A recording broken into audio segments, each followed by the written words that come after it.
Hello and welcome. Tonight, Rivers State Administrator Vice Admiral Ibok Ete Ibas confirms the release of states withheld funds as he meets with local government administrators and traditional rulers. Supreme Court nullifies judgment which sacked Samuel Anyanwu as the National Secretary of the People's Democratic Party, the PDP. Federal government arraigns leader of proscribed indigenous people of Biafra, Nnamdi Kanu, before a new judge as his legal team apologizes to the prosecuting team and the body of benchers. And Sudanese army says that it has recaptured the presidential palace from the paramilitary rapid support forces, the RSF, after almost 2 years of fighting. In our business, global oil prices set for second straight weekly gain as fresh U.S. sanctions on Iran fuel supply concerns. On sports news tonight, Victor Osimhen's brace hands Nigeria Super Eagles their first victory in the 2026 FIFA World Cup qualifiers in Kigali, Rwanda. And from the nation's capital, Kaduna Police Command arrests 12 persons over killing of a man in a mosque in Tudunwada area of Kaduna State.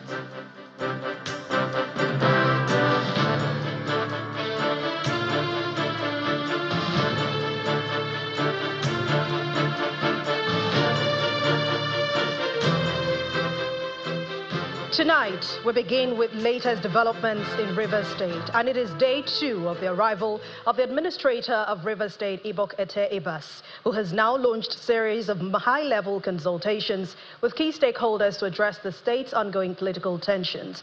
But earlier today, the administrator held separate meetings with traditional rulers and heads of local government administration, asking them to remain non-partisan in politics. He also confirmed the release of the state's withheld allocation.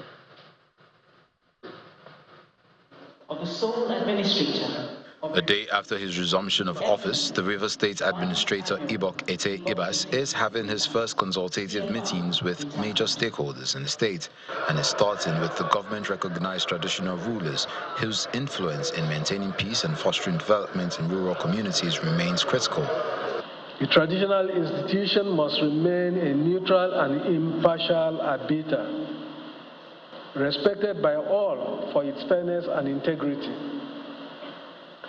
I urge you to distance yourselves overtly and covertly from any acts of cultism, violence, community rifts, vandalism, or any form of illegality. In response, the traditional rulers affirmed their commitments to his peace-building mission, pledging their support and emphasizing the need for stability.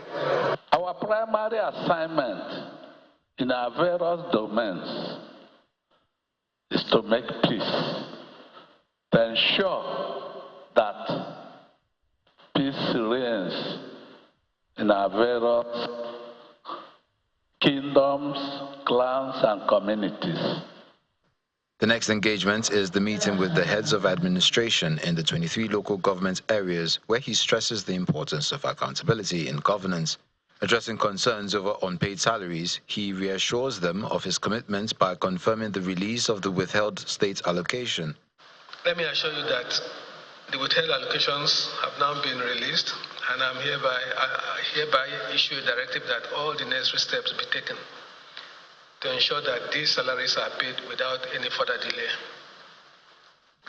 However, as this is a new administration, transparency and accountability are our watchwords. In your appointment at the critical time. Reacting to this development, Clifford Paul, president of the Nigerian Union of Local Government Employees and administrator of Port Harcourt Local Government Area, urges stakeholders to seize this opportunity to rebuild trust while pledging the association's support for the administrator's efforts.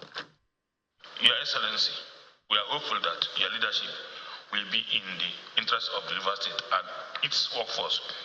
We call upon all political actors, community leaders, and concerned citizens to embrace dialogue, peace, and reconciliation.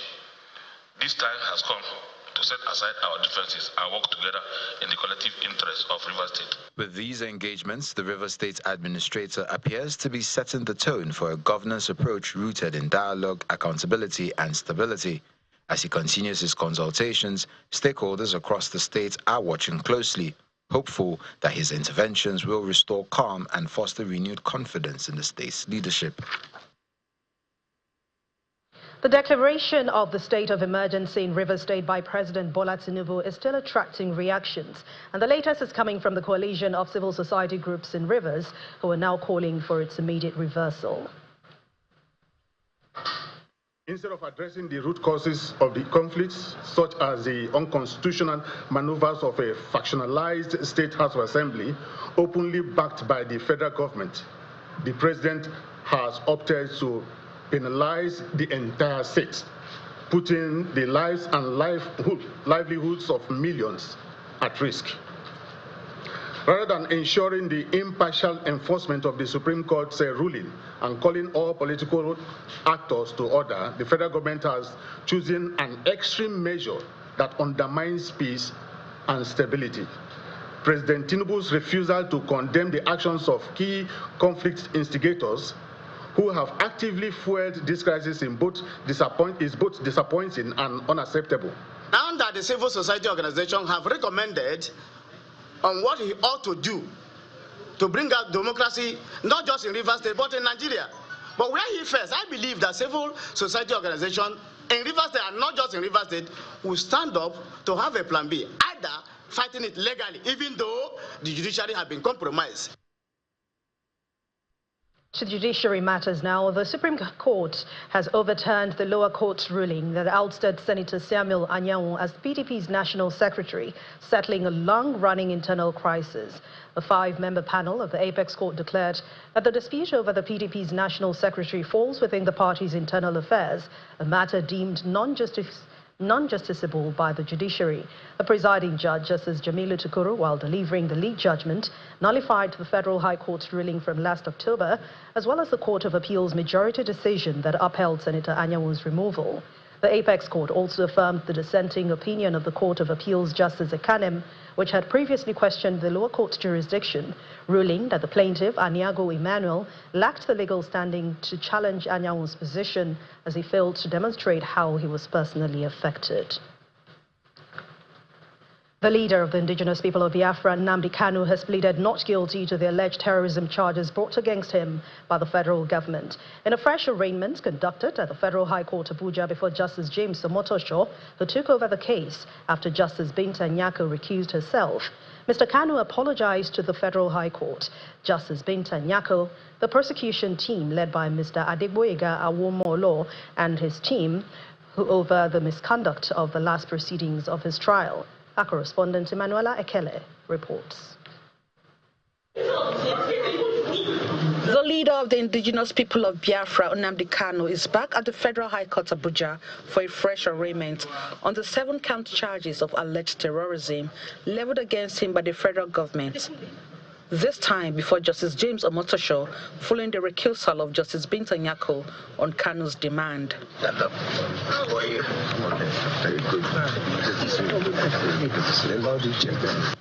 He is received by some leaders and members of his defense team. At the resumed hearing, the new head of his defense team, Mr. Kanu Agabi, started off by apologizing to the Federal High Court and Justice Binta Nyako, who, according to him, did not deserve the unjust attack. He further apologized to the prosecution team, led by Mr. Adegboyega Awomolo, who he says deserved the highest respect, and his lawyers for his outburst at the last proceedings. Mr. Gabi said that Mr. Kanu had cause to be angry, but ought not to have spoken when overwhelmed. In a brief reply, Mr. Awomolo said he was moved by the plea and has forgiven Kanu. He adds that he was not a persecutor, but a prosecutor, and would work to ensure quick resolution of the case.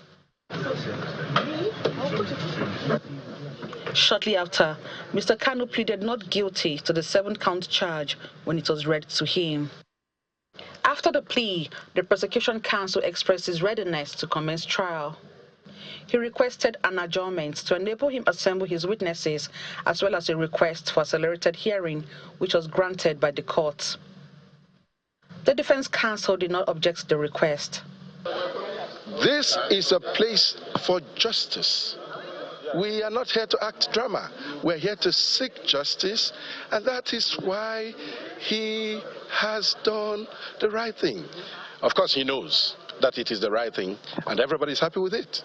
One of his lawyers gave reasons for the change of counsel. That Kalagabi, being a member of the benchers and a senior advocate of Nigeria and former Attorney General, felt that there is every need for Nnamdi Kanu to apologize to the judge, apologize to Awomolo. Awomolo is his senior by age and everything, and also apologize to we, the defense team, since the thing happened in public. Had it been that he insulted us in a hidden place, since Nnamdi Kanu is expected to apologize. So that is a grant for him to come in. The case comes a day after the National Judicial Council dismissed media reports that its chairman and the CJN, Justice Kudirat Kekere-Ekun, gave a nod for the extradition of Nnamdi Kanu back to Kenya. The case has been adjourned to April 29th for continuation of hearing. From the Federal High Court, Abuja, Emanuela Ekele, Channels Television News. Music artist Naira Marley today testified before a magistrate court sitting in Ikorodu in Lagos in the coroner's inquest, seeking to unravel the cause of death of the late Ilerioluwa Aloba, popularly known as Mohbad. Naira Marley, who joined the proceedings virtually, told the coroner, Magistrate Adedayo Shotobi, that he signed late Mohbad on his record label, Malian Records, to produce 4 albums. But until the artist left, the 4 albums were not produced owing to constant disagreements between the artist and his manager, Okwere Babatunde. The second witness, lawyer to the late Mohbad, Mr. Oluwasomi Falade, confirmed that the coroner that there was indeed a dispute between Malian Records and his client over the payment of royalties. But after listening to the testimonies, Magistrate Shotobi summoned Sam Larry to testify before the coroner's court at the next adjourned date of April the 11th, 2025. Outside the court, counsel to Mohbad's family, Senior Advocate of Nigeria, Wahab Shitu, told journalists that according to the testimonies, there is no clear evidence yet to show whether Naira Marley had a hand directly or indirectly in the death of Mohbad. In a coroner inquest of this nature, what is important is to look at the sequence of events that eventually led to the death of the deceased. It's an investigative process designed to know the cause of death and the circumstances surrounding the death. But again, it became clear that we should also look into the direction of those who were with the late Mohbad before he died. All of the witnesses mentioned that, Naira Marley mentioned that, and even the lawyer to late Mohbad also mentioned that we should look at all the people who were with late Mohbad in order to find out actually what caused his death. Who were the people who were with him 24 hours and 48 hours before he died? I leave that to your conjecture. In part 2, after the break, Kaduna Police Command arrests 12 persons over the killing of a man in a mosque in Tudunwada area of Kaduna State. Please join us again. Welcome back. If you've just joined us, you're watching the news at 10 on Channels Television, broadcasting live from Lagos. A reminder of our main stories. River State Administrator Vice Admiral Ibok Ete Ibas confirms the release of states' withheld funds as he meets with local government administrators and traditional rulers. Supreme Court nullifies judgment which sacks Samuel Anyanwu as the National Secretary of the People's Democratic Party. Federal government arraigns leader of proscribed indigenous people of Biafra, Nnamdi Kanu, before a new judge as his legal team apologizes to the prosecuting team and the body of benchers. And Sudanese army says it has recaptured the presidential palace from the paramilitary Rapid Support Forces, the RSF, after almost 2 years of fighting.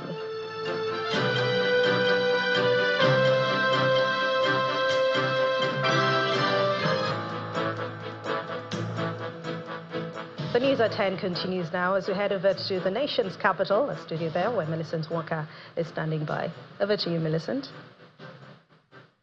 Thank you, Anne.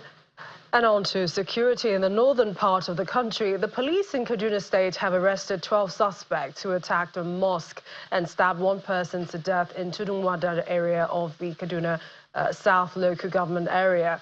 A statement by the spokesman of the Kaduna State Police Command, Mansur Hassan, says that before the arrival of police operatives and members of the Civilian Joint Task Force, the hoodlums had already stabbed a 28-year-old man, Usman Mohammed, to death. The police swiftly apprehended 12 suspects, who they say confessed to have taken part in the attack, and several weapons were recovered from them. A full-scale investigation has been launched to uncover the details of the incident and ensure justice is served. Meanwhile, the command has asked the public to remain vigilant and report any suspicious activities promptly to police to aid in effective crime prevention. And from security, we head to the courtroom and the ongoing trial of Oluwatimileyin Daniels Ajayi, the suspected murderer of 24-year-old member of the National Youth Service Corps, Salome Adaidu, has been adjourned to May the 20th for the adoption of final written addresses. This happened after the defendant closed his case at the High Court of Justice Lafia after testifying and presenting exhibits. The defense presented the suspect as the only witness in the case. What the defendant did was just absolute denial. He said he cannot remember any of the things that transpired. We've been able to confirm that the defendant is a person of sound mind. He has confirmed to the court that he's of sound mind, even though he tried to, claim ignorance and then mental issues. However, through cross-examination, we've been able to establish that he's a person of sound mind, and that is most important. Today's proceeding was for the defendant to enter his defense. And incidentally, we had only him as the only witness, and no other person else, because the alleged offense took place between two of them, according to him. And from the evidence and what transpired in court, he said he only discovered himself in hospital at Lafia here. I knew nothing about all that was being said about him. That was the core or the basis of his defense today. Away from the courts, the Kogi Central Women Development Association is backing the recall of the lawmaker representing Kogi Central Senatorial District, Senator Natasha Akpoti-Uduaghan. Addressing a news conference, the spokesperson of the group, Mrs. Omole Ijese, stated that her suspension has denied the people of effective representation in the Senate. Meanwhile, a coalition of youth groups have rejected the recall process against the lawmaker. It is day 2 of the recall exercise for the lawmaker representing Kogi Central Senatorial District, Senator Natasha Akpoti-Uduaghan. Groups from the 5 local governments that make up the senatorial district, including Okehi, Adavi, Okene, Ajaokuta, and Ogorimangogo, converged to continue the recall process.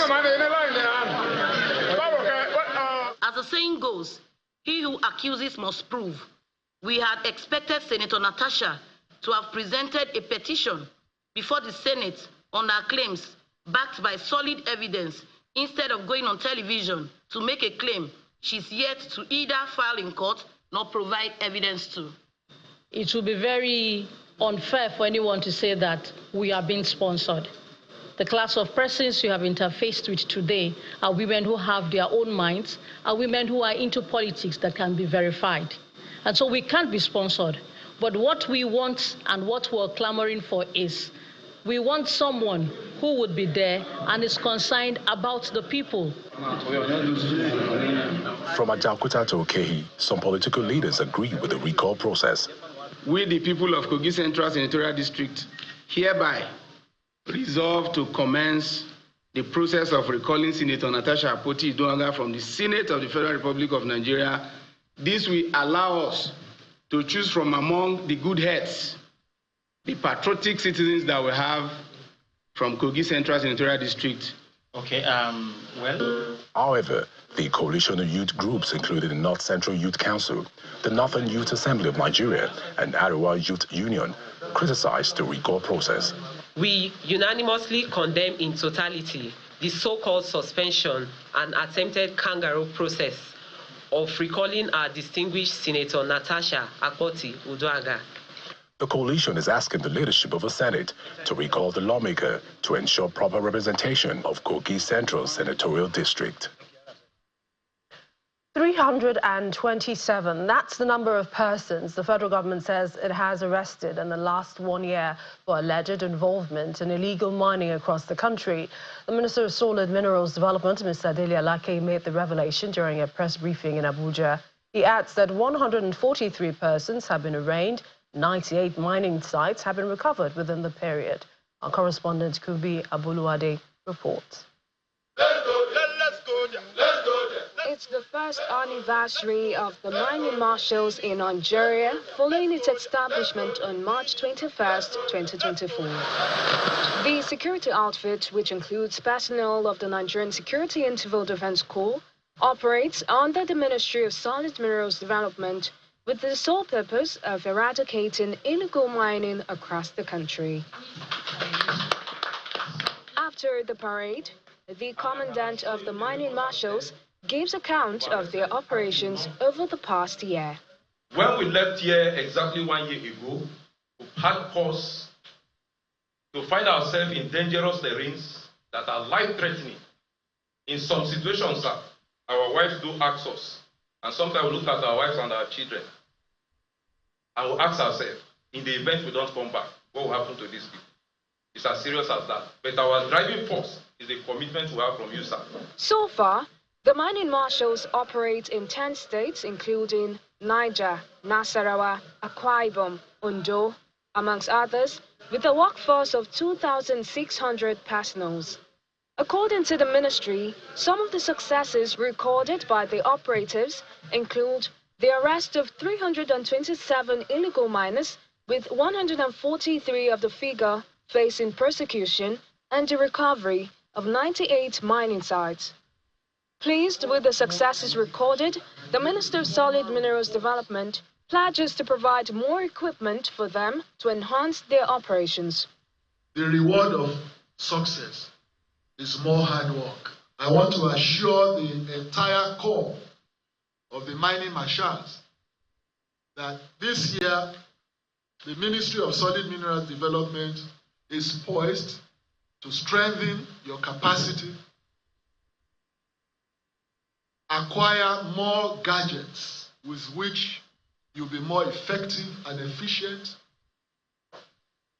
more weapons, modern weapons. Mr. Alake also disclosed that 2.7 billion naira was recovered as unpaid royalties and dues from mining operators, and hopes that the activities of the marshals will further crack down on illegal mining activities in the country. Kumbi Aboluwade, Channels Television News. Meanwhile, the Oyo State Security Council has read the Riot Act to all illegal miners, bandits, illegal migrants and cultists in the state to desist from criminal acts, saying the government is determined to deal decisively with them. The council gave the warning at a press briefing shortly after the state's expanded Security Council meeting, presided over by Governor Seyi Makinde at the House of Chiefs Secretariat, Ibadan, the state capital. The expanded meeting, the first in the year, was attended by some members of the State Executive Council, security chiefs, traditional leaders, and all 33 local government chairmen. Critical stakeholders from all the 33 local government areas of Oyo State are here at the House of Chiefs Parliament Building Secretariat Ibadan to discuss ways of better securing the state. The security meeting, chaired by Governor Seyi Makinde himself, is the first of such this year. With protocols out of the way, the special advisor to Governor Seyi Makinde on security matters briefs news reporters about the outcome. How we can reinvigorate the efforts aimed at making the integrated security concept or architecture of the state to work, which is a handshake between the non-state and state actors. Next, the Oyo State Commissioner of Police, Johnson Adenola, says the council condemns the stereotyping of people as criminals in the state, adding that every Nigerian has a right to reside in any part of the country.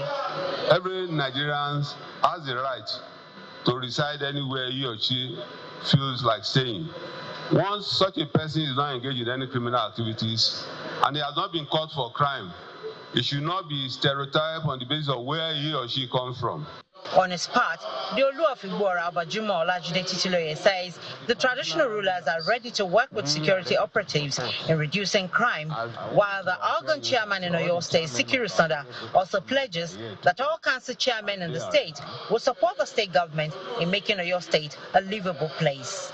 We continue to make sure that all the communication gap between us will be reduced to the barest minimum, and we ensure that security is the responsibility of everybody. I want to assure you that all the chairmen of our various local governments are here today, and they are ready to cooperate with His Excellency, with his own agenda for the security, and even to work with all the service chiefs. In all, the state government says it is committed to the enforcement of the rule of law to make the state livable for all, just as it pledges to continue to enforce the executive order on the protection of mining communities against insecurity and exploitation. Bukola Oriowo, Channels Television News.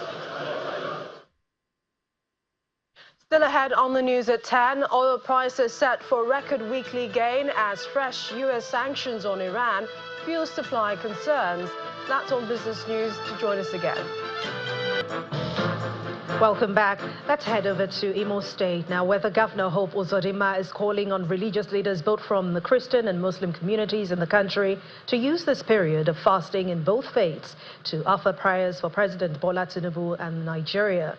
The governor made this appeal in Owerri, the Imo State capital, during the official flag off of the presidential palliative distribution to Muslim and Christian faithful in the southeast and south-south regions of the country. Our Imo State correspondent Eitokwe Kutei reports. The Nnamdi Kanu Square in Owerri, the Imo State capital, comes alive again with activities as Muslim and Christian faithful from across the 11 states of the southeast and south-south region gather for the official flag-off of the presidential palliative distribution.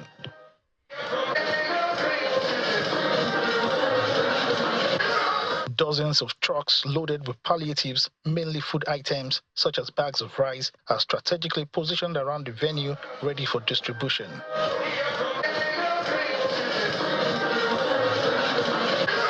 The arrival of Governor Hope Uzodinma signals the official commencement of the event.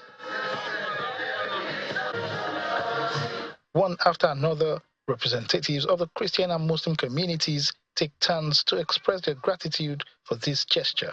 I want to thank you and to say that please take our heartfelt gratitude to the President, and we pray that you will do more. How can we lose hope when Allah has sent hope in our midst here? While we have so many things to talk about you, your great work in Imo State, which by the grace of God, if we begin to mention them, time will not permit us. But we are here to talk about what you have considered very necessary with Mr. President to bring to the Christian community and the Muslim community. We want to say thank you, Your Excellency. While delivering a speech, Governor Uzodinma first explains that the distribution process has been carefully structured to prevent any form of disorderliness or stampede. He then conveys the message of President Tinubu, underscoring the administration's commitment to alleviating economic hardship. Of course, there is time for planting and also time for harvesting. So but in between these two periods, he doesn't want hunger to take our people away. So this interim intervention is to cushion the effect of the gap that will be created between the period of planting and the period of harvesting. Beyond the support, the governor emphasizes the spiritual significance of the period, urging religious leaders to seize the opportunity presented by the ongoing Christian Lent and Muslim Ramadan to pray fervently for Nigerians' peace, stability, and economic growth. I want all of you to commit the country to serious prayers. I agree, yes, the political class may not get it all right. But you, the religious leaders, faith faith is what you don't see, yet you believe in it. And as long as God lives and you are committed to prayers, God listens to prayers. For both Christians and Muslims, this season of Christian Lent and Muslim Ramadan teaches compassion, charity, and support for the less privileged, which aligns with the essence of this palliative distribution. In the name of the Father, and of the Son, and of the Holy Spirit. Amen. Assalamu alaikum.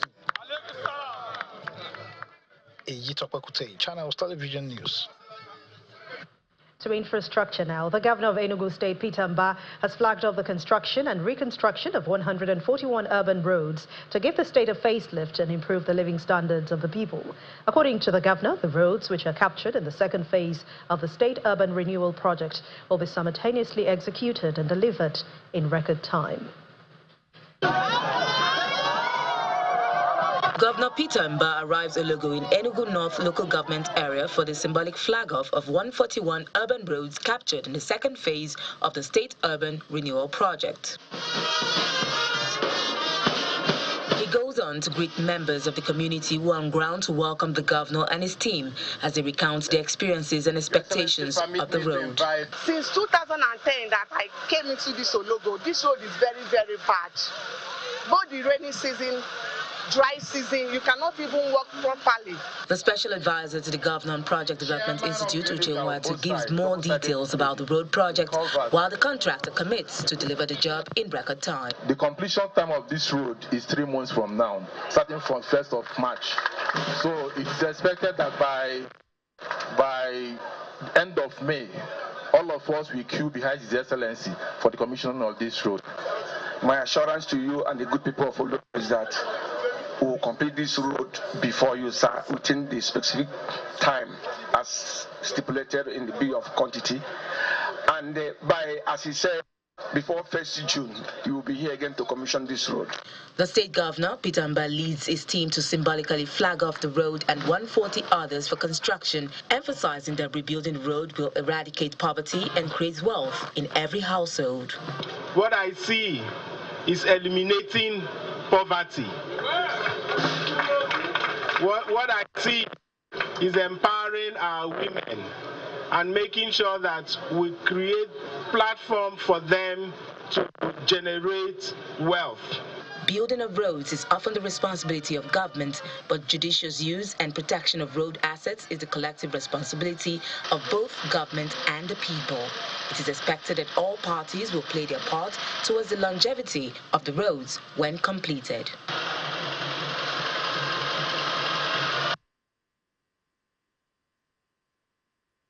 Let's check out oil prices, if they were steady or otherwise today. And Willie Bunk has the details.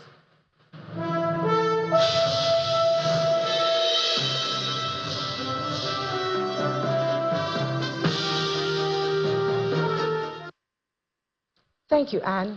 Oil prices held steady on Friday with Brent crude at $72.03 and WTI at $68.21 per barrel, heading for the second straight weekly gain.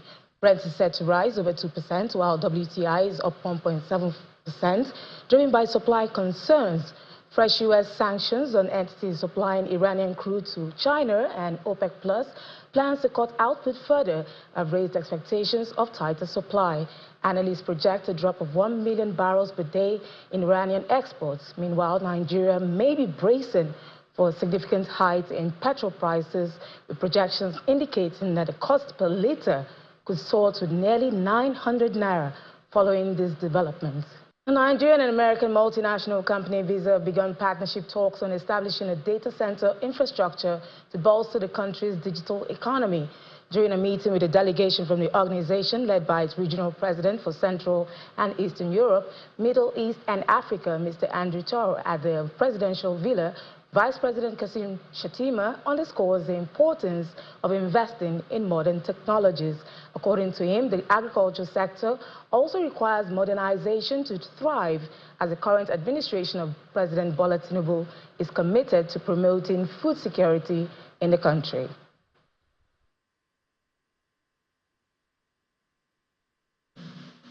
Nigeria, that's where the action is. of the 10 fintechs in Africa, of the 10 unicorns in Africa, and about 8 are in Nigeria. Exactly.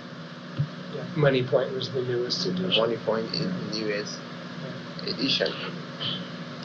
And agriculture is key to the 8-point agenda of the present administration. President Tinubu is really keen on repositioning the agriculture industry here. And we have to embrace technology. We have to embrace modernization. If we want to improve on agriculture, we have to embrace modernity.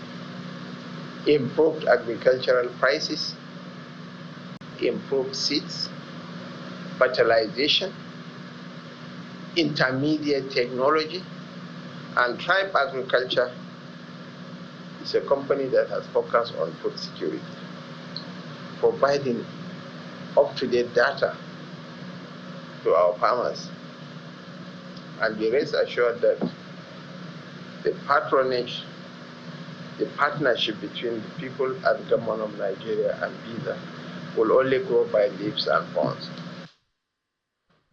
Now we check out the domestic stock market, which recorded its first positive close for the week.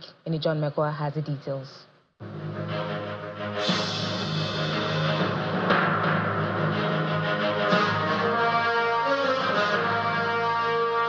Good evening, everyone. Welcome to the Stock Market Report. Well, for the very first time this week, we have a positive close at Nigeria's stock market. The market today gained 65 billion naira after all it has lost all through the week. So we have the market cap at 65.819 trillion naira, and the all share sustaining the 104,000 that it started this week with for the top 0.10%. And it's mostly because of the banks today. So we look at the sectors and we see banking is up 0.12%. That's because of UB and Access Code. They are the ones who lifted that. Consumer goods couldn't make it. It's still in the red. Dangote Sugar is today's victim of profit taking. Oil and gas has earned to thank for it, as well as Japan Gold. Those were the two shares that lifted the counter up. And then we look at the fuel gas, because these are the people who have driven this positive close that we have. So FBN Holding is unchanged after a successful oversubscription that they had. UBA and Access Code, there you have it. They are the ones who brought in that positive vibes into the market at the close of Friday's trade. And so for the very first time this week, we have the bull at the NGX.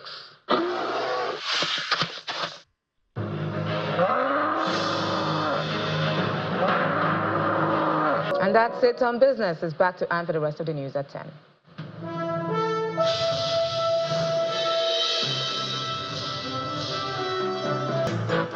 Welcome back. Outside our shows, London Heathrow Airport has resumed flight operations after a fire at a nearby substation shut down Europe's busiest airport for most of the day. The airport hopes to commence full schedule tomorrow, Saturday, March 22nd. Hey, Simon Puse with more international news and around the world in 5.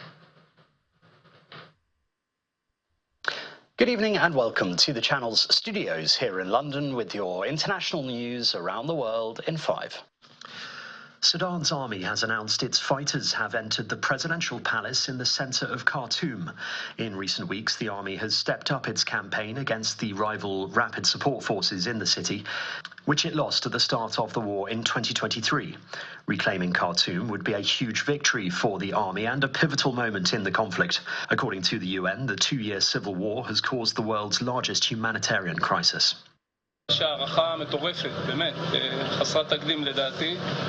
Israel's Supreme Court has issued an injunction to prevent the head of the nation's security service from being fired by Benjamin Netanyahu. The Israeli cabinet formally approved the early dismissal of Ronen Bar on Thursday night over the failure to anticipate the 7th of October 2023 attacks by Hamas. Mr. Netanyahu, the Prime Minister, said in a statement last week that he intended to sack Mr. Bar, citing an ongoing distrust between the two. Ronen Bar was appointed in October 2021 for a 5-year term as the chief of the Shin Bet, Israel's domestic intelligence agency. Meanwhile, Israel's defense minister has told the military to seize additional areas in Gaza and threaten to permanently occupy parts of it if Hamas does not free all remaining hostages. Israel Katz said that the military would continue its ground ground operation in Gaza with increasing intensity until all the hostages, both living and dead, were returned. It is thought around 24 of the 59 hostages still held in Gaza are alive. President Trump just now signing that executive order to gut the Department of Education. The U.S. President Donald Trump has signed an executive order to dismantle the Department of Education, fulfilling a campaign pledge and a long-cherished goal of some conservatives. Accusing the agency of breathtaking failures, the Republican president vowed to return the money it controls to individual states. The White House has acknowledged that closing the agency outright would require an act of Congress. The move is already facing legal challenges from those seeking to block the agency's closure, as well as sweeping cuts to its staff announced last week. And it sounds strange, doesn't it? Department of Education, we're going to eliminate it, and everybody knows it's right. And the Democrats know it's right, and I hope they're going to be voting for it, because ultimately it may come before them, but everybody knows it's right, and we have to get our children educated. We're not doing well with the world of education. Heathrow Airport says it will operate some flights today and run a full schedule tomorrow after a fire at an electrical substation halted all air travel. Video shared on social media showed tall flames and smoke billowing from the substation overnight. Almost 5,000 homes remain without power after 2 explosions at the substation in Hayes in West London. The airport, which is the UK's busiest, has warned of significant disruption over the coming days. This is just the most unspeakable event for the plans of getting on for 250,000 people who are going to find that they are simply not going to travel anywhere today on one of the 1,351 flights in and out of Europe's busiest airport that was scheduled. It's pretty miserable for tens of thousands of people who are stumbling blearily from airports strewn across everywhere from Shannon in Ireland and Reykjavik in Iceland all the way across to Munich and Frankfurt. The Prince of Wales has praised the resilience of Ukrainians during his visit to Estonia, a trip taken to show support for UK troops guarding NATO's border with Russia. In camouflage uniform, the Prince met soldiers and rode on a Challenger 2 tank in what many see is a signal about the UK's commitment to deterring any further Russian aggression. And according to French media, the world's oldest Michelin-starred restaurant, Georges Blanc, has lost its 3rd star. Based in the town of Vonas, outside the city of Lyon, the restaurant earned its 1st star back in 1929 under Georges' grandmother, Elisa Blanc, and has held at least 1 star from the coveted restaurant rating guide ever since. Georges took over the restaurant in 1964 and won a 3rd Michelin star for the establishment in 1981 and has held all 3 ever since, until now. And that's your international news around the world in 5. Now back to the channel's studios in Lagos.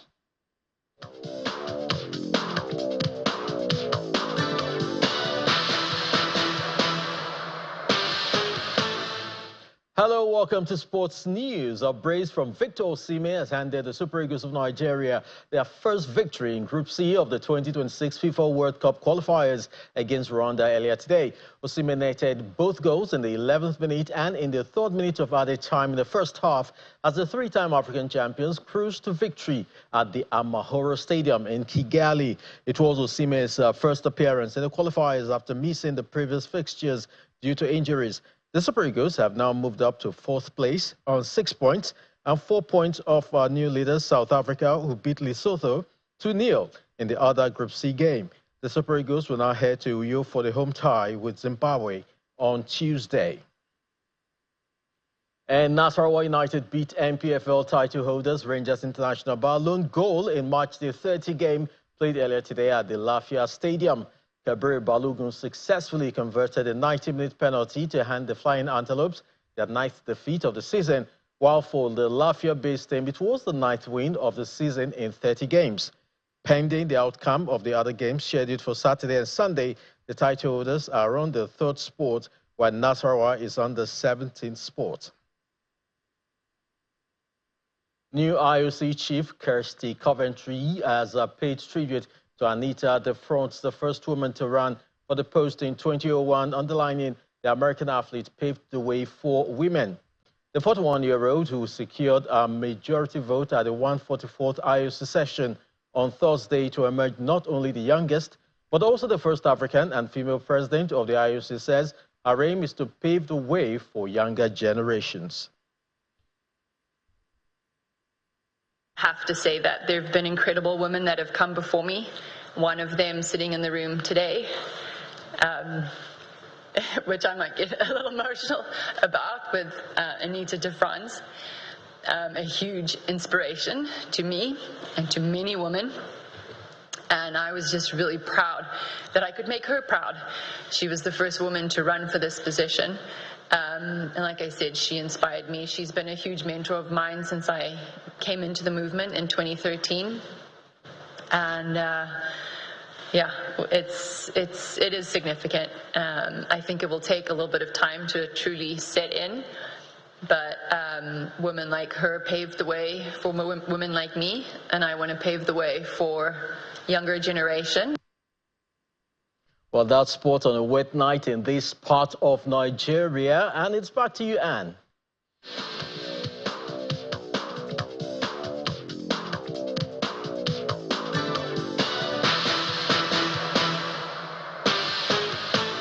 Thank you, Chris. It's indeed a wet night. And the main news again. The River State Administrator, Vice Admiral Ibok Ete Ibas, today confirmed the release of states withheld funds at the meeting with local government administrators and traditional rulers. And that's the news at 10 tonight. Thank you so much for watching. I'm Anne Mwawadu. Have a restful weekend. Good night.